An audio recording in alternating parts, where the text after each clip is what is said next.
The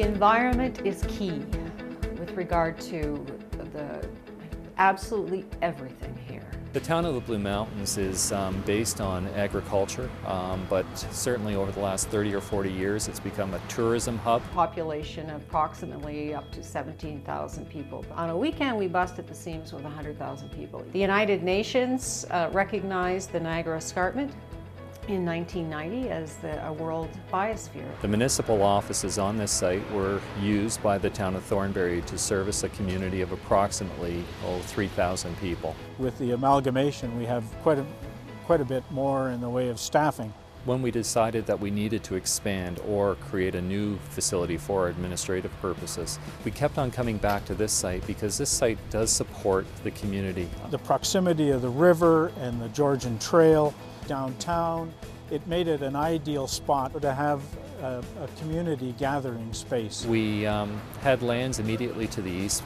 that were occupied at the time by an automobile service center.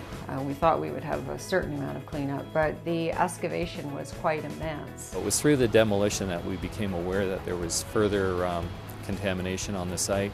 It was a cast-in-place oil grit separator that had cracked. There was a conduit to depth that was located within the footprint of the building, being an abandoned cribbed well. They had advanced boreholes around the perimeter of the building, but nothing within the footprint. There was the water coming up, pluming the contaminants, and then taking it back down. Once we found that there was contamination, there was no question that we had to remove it all. The town proceeded with the removal of approximately 16,000 cubic meters of material, and that material was removed to our landfill site where it was later bioremediated and used for cover on our landfill. It became quite an expensive process, but we couldn't sit and watch all of that migrate towards the bay, and knew that one day it would be there. So we've been very fortunate in terms of being in the right place at the right time for accessing grants as well as a loan commitment through the Green Municipal Fund.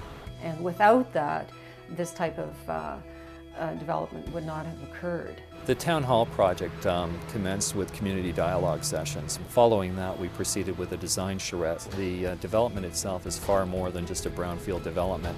The building is designed to LEED Gold certification level, and it's very energy efficient.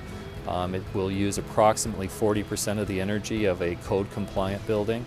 The building's heating and cooling system is founded on the basis of a geothermal system. It's going to be a wonderful gathering place for people in the year. So when I'm long gone, there will be many, many young children playing here. The meetings will continue, and it'll just thrive. It'll be a wonderful center spot for the community.